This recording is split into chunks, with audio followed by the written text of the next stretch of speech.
नमस्कार, मेरा नाम स्निग्धा मिश्रा है और माइंड लाइफ प्रोजेक्ट के साथ जुड़ने के लिए बहुत बहुत शुक्रिया। आज हम बात करेंगे डिप्रेशन की, एक ऐसा शब्द जो शायद हम सब ने कभी ना कभी सुना हो और इस्तेमाल भी किया हो, लेकिन क्या हम वाकई जानते हैं कि डिप्रेशन है क्या? तो डिप्रेशन के बारे में जानने के लिए हमारे साथ जुड़े रहिए और सुनते रहिए और देखते रहिए लाइफ सर्फर्स और द माइंड लाइफ प्रोजेक्ट को।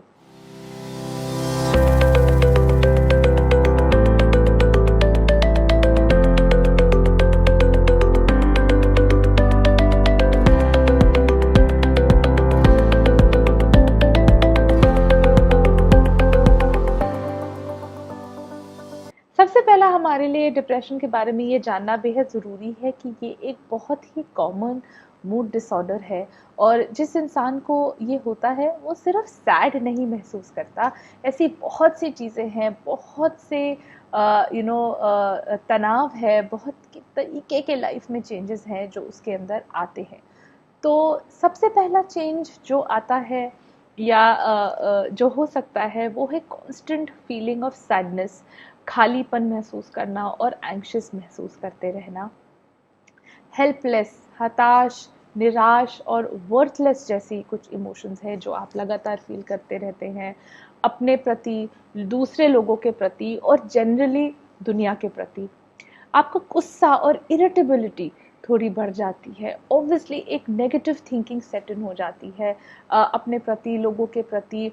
जो पर्सपेक्टिव है लाइफ के प्रति वो थोड़ा नकारात्मक हो जाता है। कॉन्फिडेंस ऑब्वियसली आदमी काफ़ी लूज कर जाता है। एक जो बहुत ही इम्पॉर्टेंट चीज़ है जो जो अक्सर लोग डिप्रेशन के बारे में अगर बात करते हैं तो भूल जाते हैं, वो ये है कि ऐसी चीज़ें जो आपको पहले बेहद पसंद थी, आपकी हॉबीज़ थी, आपको बहुत शौक था, उनमें सडनली एक अरुचि हो जाती है। इसको हम अंग्रेज़ी में और टेक्निकल क्लिनिकल टर्म में एनाडोनिया बोलते हैं। इस बारे में अक्सर लोग बात करना भूल जाते हैं।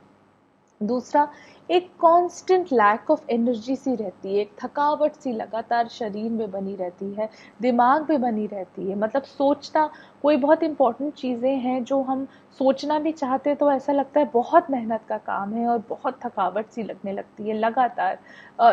आपने देखा होगा कि सुबह उठने में, रोज़मर्रा के लाइफ के काम करने में बहुत दिक्कत आती है। ऐसा लगता है नहाना, धोना, ब्रश करना, कपड़े बदलना, ये सारी चीज़ें बहुत भारी लगने लगती हैं।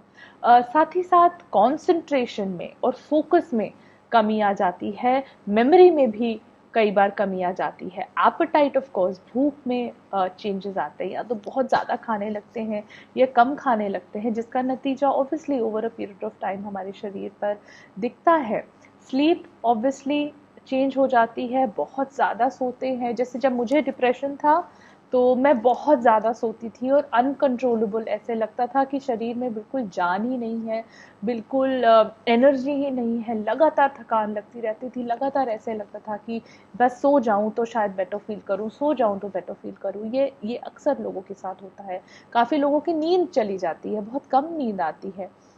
दूसरा होता है कई कई लोगों के साथ ना शरीर में एक्स एंड पेन्स रहते हैं और अनएक्सप्लेन्ड होते हैं। अगर आप डॉक्टर के पास जाएं तो समझ नहीं आएगा कि चोट लगी, क्या हुआ, बट दर्द बना रहता है। ऑफ कोर्स चेंजेस होते हैं आपके, लोगों के साथ आप किस तरह से मिलते हैं, किस तरह का व्यवहार करते हैं।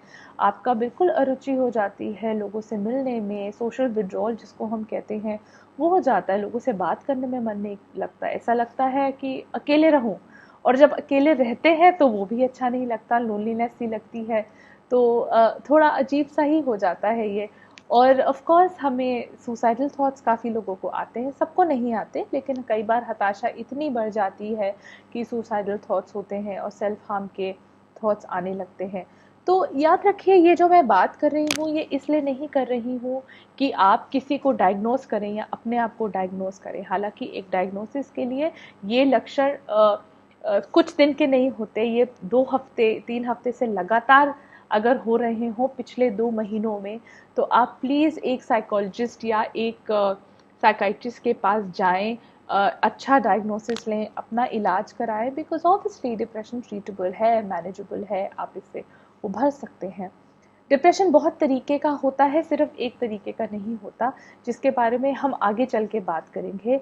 फिलहाल मुझे उम्मीद है कि इस छोटे से एपिसोड से आपको कुछ जानकारी मिली होगी, जिससे शायद आप अपनी अपने घर वालों की, जान पहचान वालों की और किसी और की मदद कर सकें। तो मेंटल हेल्थ और इलनेस के बारे में इसी तरह की जानकारी पाने के लिए आप प्लीज़ हमारा यूट्यूब चैनल को सब्सक्राइब करें, नीचे बेल आइकन है उसको दबाइए, ताकि जब नया कुछ भी आए तो आपको इन्फॉर्मेशन मिल जाए। एंड प्लीज़ आप ये इन्फॉर्मेशन ज़्यादा से ज़्यादा लोगों के साथ शेयर करें। यू नेवर नो आप किसकी मदद कब कहाँ कर दें, because mind life matters. Thank you and stay with us for more.